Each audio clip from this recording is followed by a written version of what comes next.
At saka, siya yung, ang masahan ko sa mga kapatid niya. Masunurin naman. Masyado siyang attached sa mga kapatid niya. Pag, umalis kami ni Daddy, tapos, kahit tulog na yung maid, tapos pag narinig niya umiyak yung mga kapatid niya ng bata, siya magtitimpla ng lele. Bata pa lang, pulunat si Ella ng pangarap na mapasok ang mundo ng showbiz. Dito sa stage. Tapos may background, alam niya yung kanta. Kakanta siya, tapos kakaway-kaway pa siya doon. Parang pa-concert ko. Gusto niya yun. Gusto niya laging may siya napapanood. Nagsikap at sinubok ang kanyang kapalaran. Taong 2004 na sumali sa isang kiddie talent search. Naging suki ng mga auditions. Naging extra at talent sa iba't ibang TV programs. Hanggang sa nakatanggap ng mga supporting roles mula sa iba't ibang mga teleserye. Ngunit sabi nga nila, ang lahat ng pagsisikap at pagtsatsaga may katumbas na magandang bunga. Hindi niya po napaniwalaan na yun ngayon na yung time ko. Yung mga bakita, pag-audition, tapos makukuha. Ano po sinasabi niya para mag-audition? Ay, hindi ako nagsasabi sa kanya na mo, darating yung time mo. Ako din. Tutunugan niya. Kailan yun? Hindi ko alam eh. So mag-pray ka lang pa. Darating din yun. Ate Ella, yung proud kami sa'yo. Simula nun pa, mas lalo na ngayon. Ay na yung dream. So, ngayon. Lagi kasi hindi pa rin kung biyaya na binibigay sa atin. I love you. Ngayon, ang dating extra na si Ella handa na maging bida sa pinakabagong primetime fantaserye ng ABS-CBN, ang Ariana.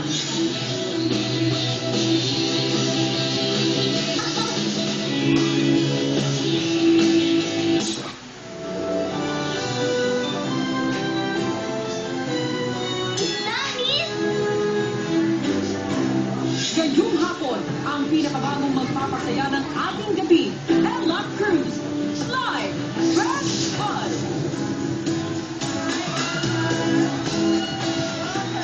Fresh Buzz! Okay, parang hindi ka na maiyak. Ibibigay ko na muna yung bulaklak mo.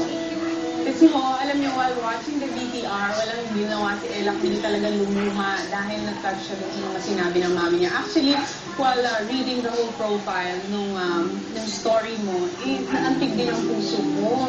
Dahil nagsimula ka talaga from the very bottom, simula sa pagpila hanggang sa pag-extra, pagkuha ng small roles, until finally, you landed this biggest break na pinakahihintay ninyo ng mami mo. And you're very lucky kasi napanood ko yung mami mo. She's really supporting you all the way. Napaka-importante niyan. Oo, talagang simula nung mga nag-audition pa lang po kami, pinapila, mga supporting roles.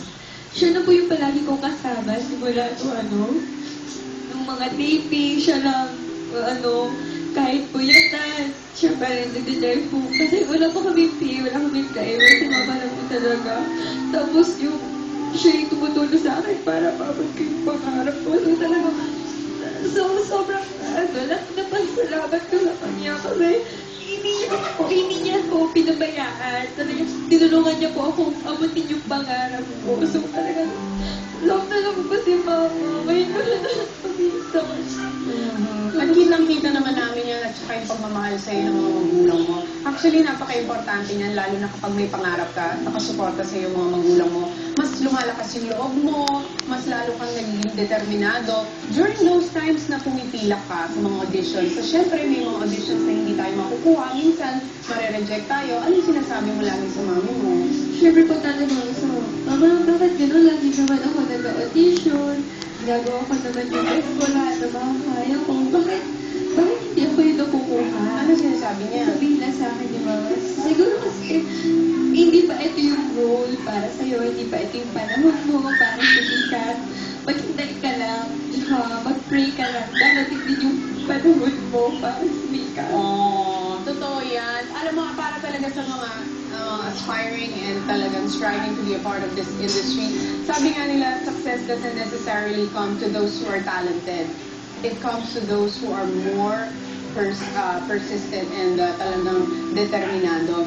So, balikan lang natin yung story mo nung nagsisimula ka. Kasi bago mag-start yung interview, kausap ko siya. Nag-start ka talaga sa Little Miss Philippines. O, nag-cruise na pala ang landas namin. Dahil yung time na yun, sino nag-host ng Little Miss Philippines? Kayo po, isa po kayo sa Oh my goodness! Hindi ba? Bata pa ako noon. Kaka-17 ko lang po noon. Yung Little Miss Philippines. Ito po yun ah! Kailangan ako mag-take VHS pa po noong time na yun. Ni-record po yun ng papa ko. Kaya pa po talaga nag-host. Oh my goodness. Sino naman mag-akala after 10 years mapupusuli ang landas natin? Pero this time, hindi na bilang isang Little Miss Philippines, kundi primetime princess ng ABS-CBN. Diba?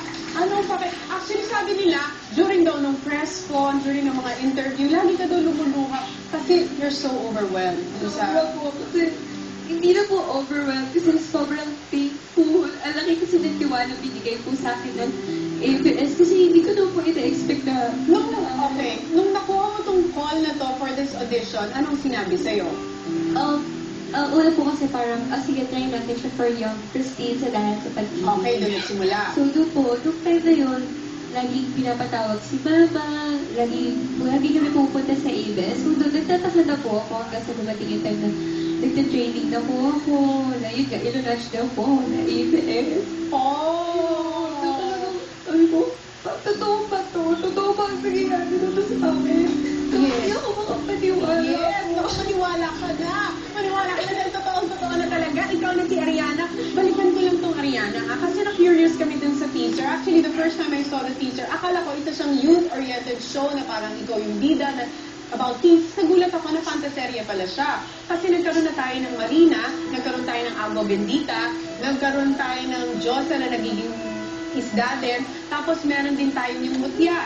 Ano ang pagkakaiba ni Ariana sa lahat ng naging isda noon? Sobrang laki po ng pinagkaiba niya kasi diba sila Butya, nung pinanganak pa ng Serena na po. Ito naman po si Ariana, pinanganak siya normal na tao. Hanggang sa dumating yung time na nilagyan siya ng sumpa na isa sa mga Serena. Na Yun din si Desiree. yun po si Tita Des.